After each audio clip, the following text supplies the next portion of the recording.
Waktunya bersaat teduh dengan Tuhan. Melalui bacaan Alkitab 1 pasal sehari, dalam kitab Nabi-Nabi Kecil bahagian ke-11 seri yang kedua. Kitab Zakaria pasal 2, penglihatan-penglihatan dengan perikop penglihatan ketiga tentang seorang yang memegang tali ukuran dan orang-orang buangan dipanggil pulang. Mari baca Alkitab, mari dengar Alkitab, dan mari lakukan apa yang Allah firmankan di dalam Alkitab. Maka iman dan pengharapanmu tidaklah sia-sia. Tuhan Yesus Allah Putra, Alfa dan Omega memberkati, dan Allah Roh Kudus akan menuntun untuk memahami. Salam kasih dan doa dari rumah produksi Endang Silitonga Tanjung Bible Audio Ministry. Mari memulainya dengan doa dalam hati.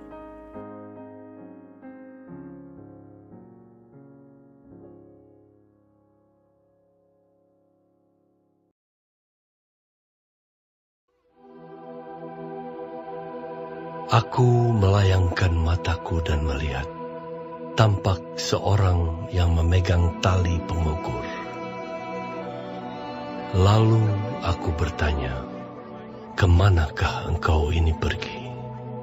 Maka ia menjawab aku, "Ke Yerusalem untuk mengukurnya, untuk melihat berapa lebarnya dan panjangnya." Dan sementara malaikat yang berbicara dengan aku itu maju ke depan, majulah seorang malaikat lain mendekatinya, yang diberi perintah, "Berlarilah, katakanlah kepada orang muda yang di sana itu, demikian, Yerusalem akan tetap tinggal seperti padang terbuka, oleh karena banyaknya manusia dan hewan di dalamnya.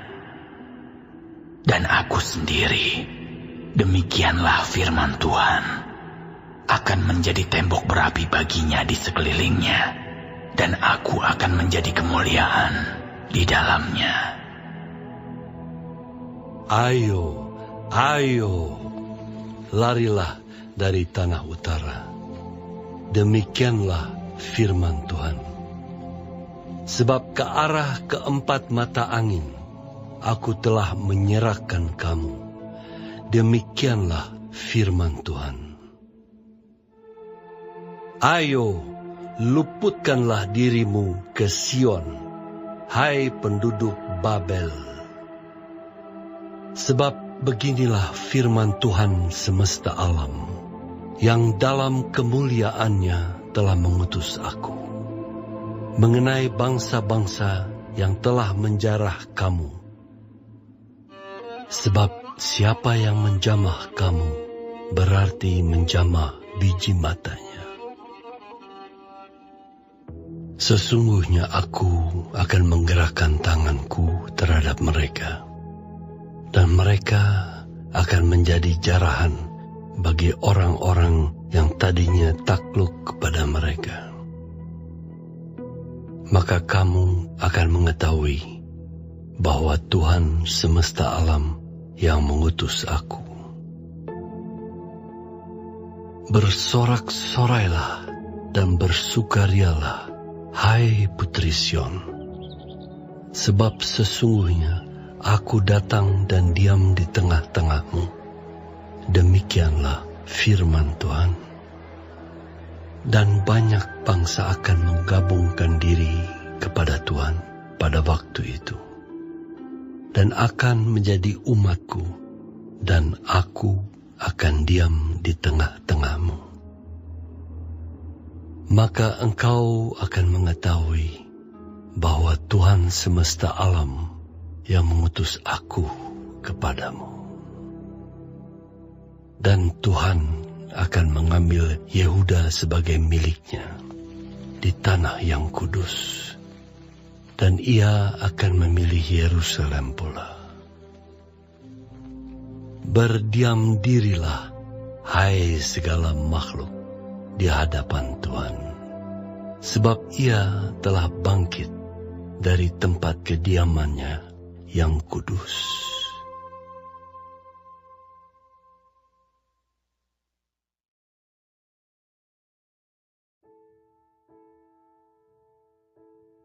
Kita telah menyelesaikan bacaan Alkitab 1 pasal sehari dalam kitab Sakaria, pasal yang kedua. Sedikit perenungan melalui pasal ini tentang tali ukuran dan panggilan untuk pulang dengan ayat panduan perenungan terang besar Alkitab Sakaria 2 ayat 1-6 dengan bunyi nas. Aku melayangkan mataku dan melihat, kata Sakaria. Tampak seorang memegang tali pengukur. Lalu aku bertanya, kemanakah engkau ini pergi? Maka ia menjawab aku, ke Yerusalem, untuk mengukurnya, untuk melihat berapa lebarnya dan panjangnya. Dan sementara malaikat yang berbicara dengan aku itu maju ke depan, majulah seorang malaikat lain mendekatinya yang diberi perintah. Berlarilah. Katakanlah kepada orang muda yang di sana itu demikian. Yerusalem akan tetap tinggal seperti padang terbuka oleh karena banyaknya manusia dan hewan di dalamnya.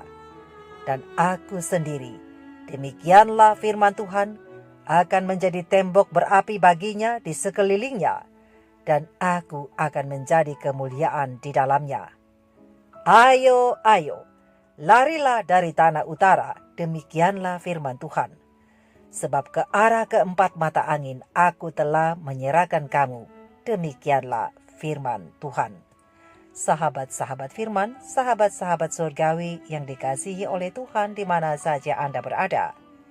Pena Ilham Ilahi Roh Nubuat Para Nabi dan Raja, halaman 337 alinea keempat menjelaskan bahwa Tuhan telah memerintahkan supaya Yerusalem dibangun kembali.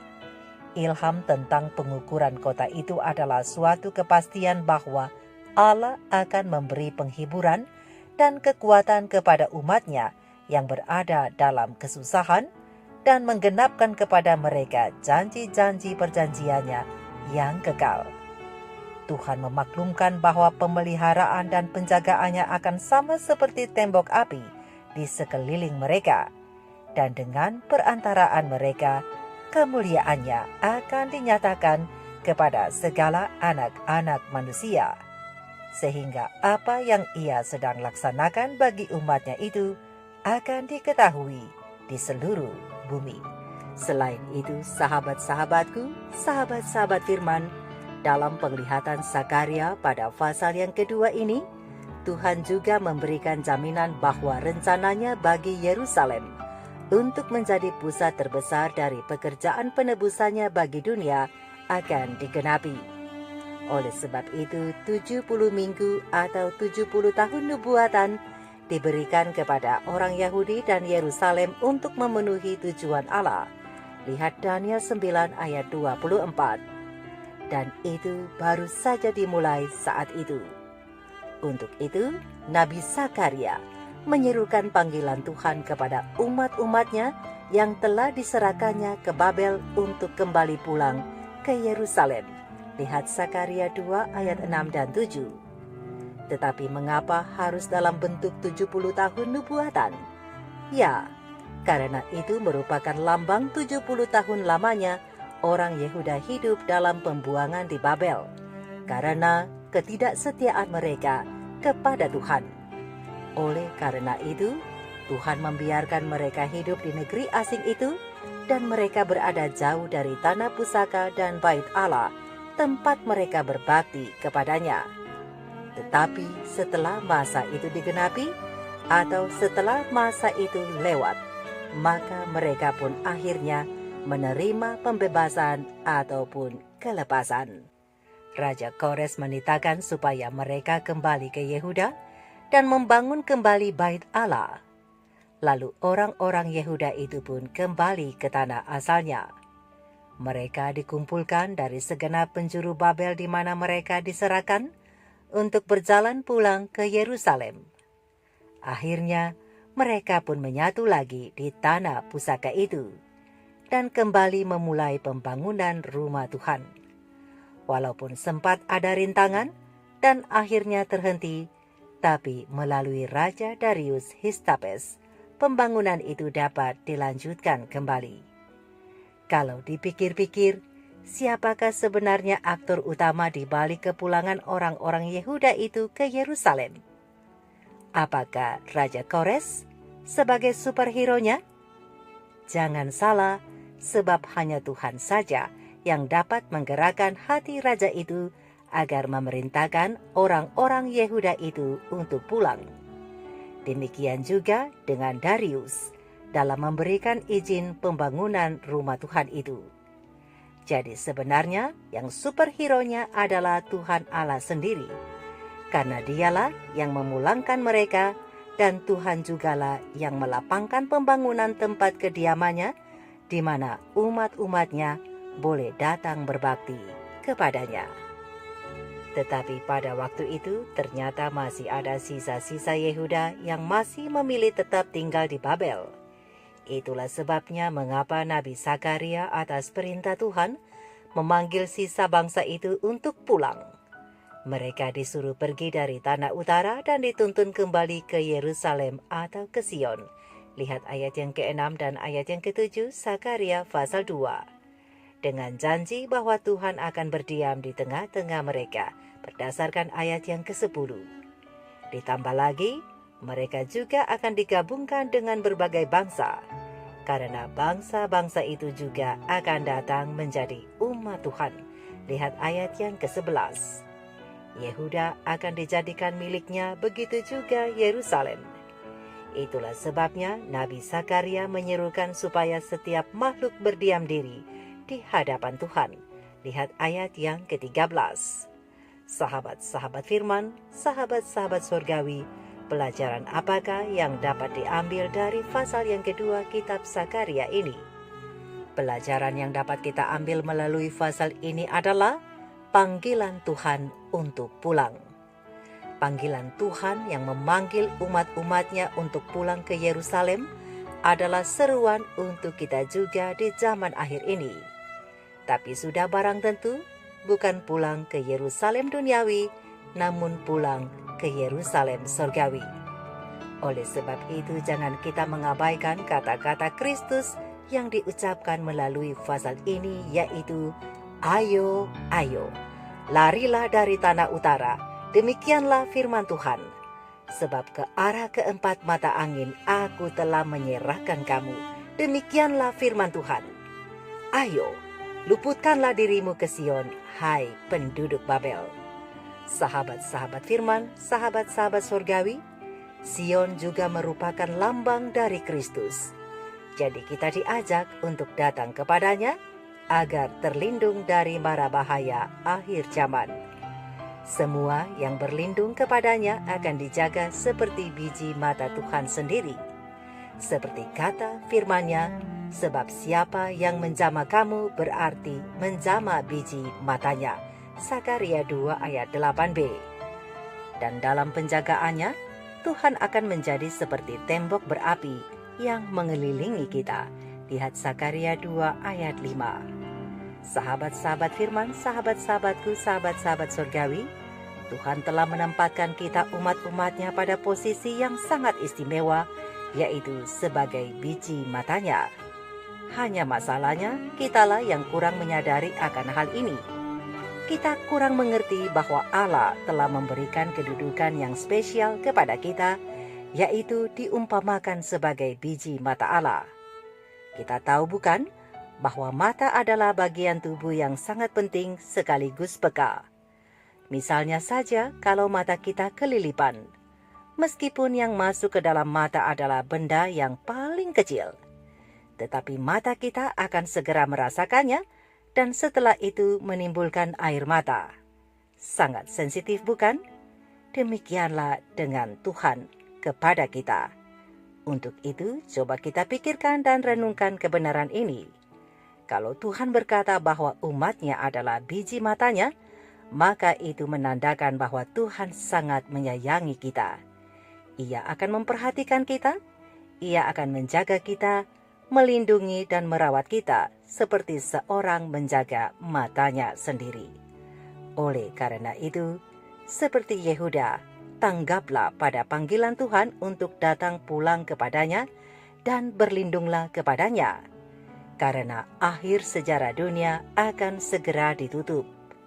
Dan seperti Yehuda dan Yerusalem, nubuat yang mulia ini akan digenapi untuk semua yang mendengar seruan dan panggilan Tuhan sekarang ini. Dan seperti Yehuda dan banyak orang dari berbagai suku bangsa yang bergabung dengan mereka, maka kita juga akan bergabung dengan umat-umat Tuhan dalam gereja yang benar.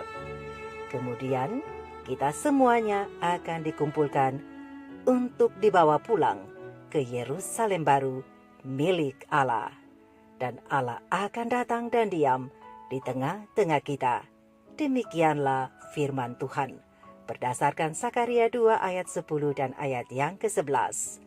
Mari kita renungkan ini bersama. Tuhan Yesus memberkati. Maranatha. Shalom.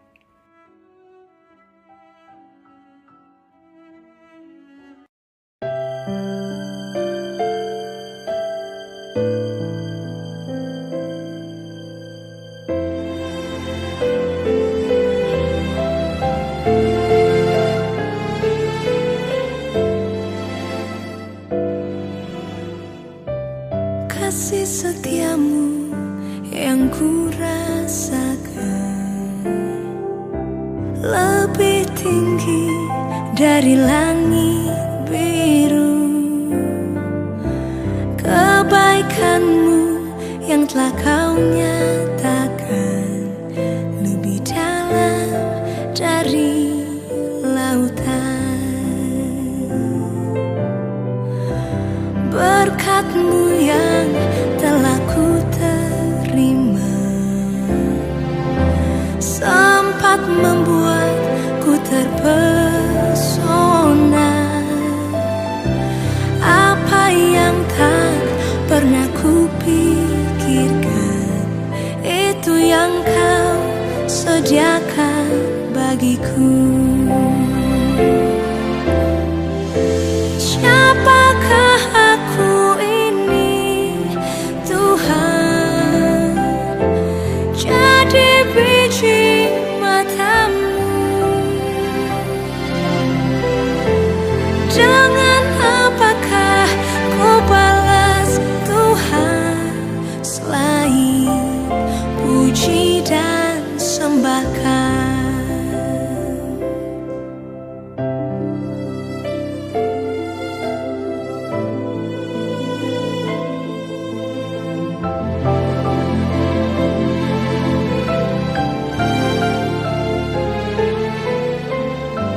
Berkat-Mu yang telah ku terima sempat membuatku terpesona. Apa yang tak pernah ku pikirkan, itu yang kau sediakan bagiku. Siapakah aku ini, Tuhan? Jadi biji mata-Mu. Dengan apakah ku balas Tuhan selain puji dan sembahkan?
biji matamu.